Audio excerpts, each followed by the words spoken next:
Well, so a couple days ago, I started the Prepper Survivalist Coffee video. I let the beans sit out for a few, just 2 days actually. I did try one batch or one grind the day after because you have to let the CO2 get out of the beans after you roast them. So now I'm just demonstrating the manual for coffee grinders. The two that I've got is the Java Press and the LHS from Amazon. This one's obviously smaller, this one's bigger. They do the same thing. This one's $15, that one's $43 right now. And I did a separate head-to-head video on these, so I'm not gonna bore you with all the details on that. But basically they grind coffee and this is what you get. Again, I'm going to remind you that we're pretending like there's no electricity. So I'm just trying to show you with this coffee prepper survivalist stuff that these are the things you're going to be doing if you want your coffee and you didn't pack away the instant stuff, which doesn't last as long, if you want coffee. Of course, if things are as bad as they would be, you're probably not going to care about the flavor that much, but if you want to do the best you can to store things and get a good quality and make it last a long time so you could possibly use it as a currency, this is the way you're going to have to do it. The coffee's ground, so your next step is going to be brewing. I'm guessing in our situation where there's no electricity and we're short on resources, we're probably going to be doing 1 cup at a time. And the easiest way to do that is the pour over method. I did test this grind the last couple days, and I actually prefer the Java Press versus the pour over because I didn't get as much water out of the pour over with the Melita is the brand. There's links in my description to all of these things. I felt like the coffee came out a little bit more bitter doing this method versus the AeroPress. If you have a lot of coffee, you can still use your good old percolator pot with more coffee to make enough for about 3 or 4 people, depending on your consumption. But we're talking about having a wood stove or fire or something to heat this stuff up with, or propane, even if you still have propane. But my guess is ultimately you're going to end up going to the single cup method. Percolator, that brings back memories from 30 or 40 years ago, but I'm not going to demonstrate that today. It's obvious. This one's pretty obvious. You heat the water up to 175 and you pour it over. AeroPress is my favorite. Take that on trips with me. I've had it for several years and I've done that for several years. But ultimately, when I did the taste test, I preferred the AeroPress, and there's a couple of different accessories. But the way this thing works, I'll go over that once we get the water heated up. Of course, you're not going to have one of these unless you got a really good, strong generator that's been protected by a Faraday cage. But for today's illustration, I'm going to heat it up in the microwave. We can look back on the good old days when we could do this. Do 4 minutes. Usually 2 minutes works with 8 cups, but since I've got, 1 cup, we're doing 2 cups now, so I think 4 minutes ought to do it. All right, the water's hot, showing about 178, 177. That's close enough. By the time I get it in there, it's going to be 175. So on the pour over, of course, you're just at the mercy of the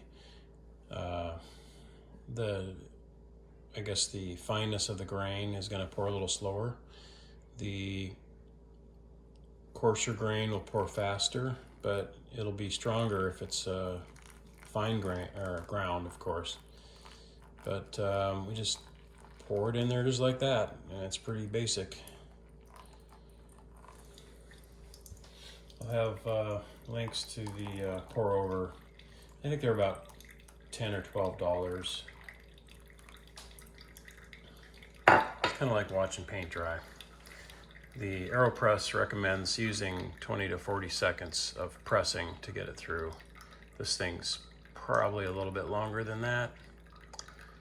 And we're gonna do 1 cup each, one in that one and one in the AeroPress. And I have fairly measured each to have 1/4 cup of coffee, so we can test them equally as far as the taste goes. I wanted to confirm that I preferred the AeroPress over the pour over. AeroPress comes with some parts here. You've got the base and the filter holder. It comes with filters like this to put in there, but I've read that people prefer to buy the extra mesh filter from Altura and then throw a paper filter, but you don't have to use the paper one. Put this on the base. And again, I've got links to these in the description so you can find them easily. And then it's got this little funnel thing here. Dump the coffee in. Over the tap. Then you're gonna pour your 170, whoa, gotta make sure you put it over the cup. You will do that, I guarantee somebody does it every day somewhere in America. Just dump the water in there.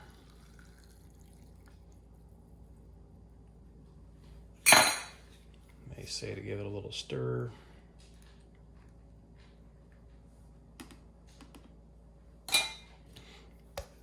Put the top on. And you're just gonna try to evenly push down for about 20, I just do 20 seconds because I'm impatient. Our drip is almost done on the other side over here, but I think as you're gonna see, you're gonna have less coffee on this side than you will with the Java press, just because you don't get all the water out of the grounds on the other side.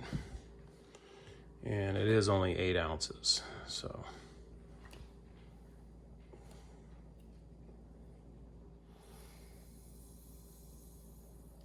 Yeah, so that was done.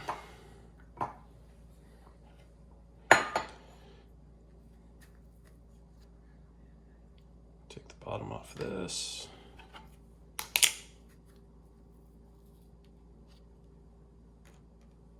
Pop out your grounds. They're both pretty clean as far as the process goes.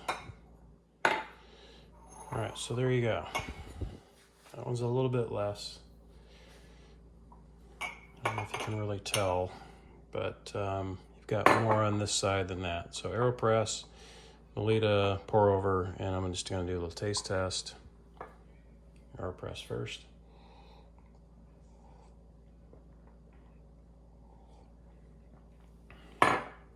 That's pretty smooth.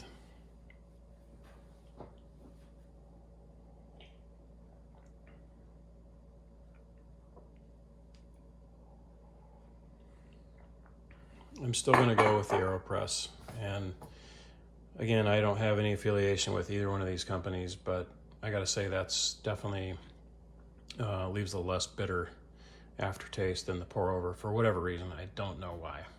Not a coffee expert. Anyway, there you have it. There's your prepper survivalist shit hits the fan method of making coffee. Hope you enjoyed the video. Please click on the links to purchase any of the products that can help you out in your prepping. And please also subscribe, because I'm going to have everybody join me in this learning process.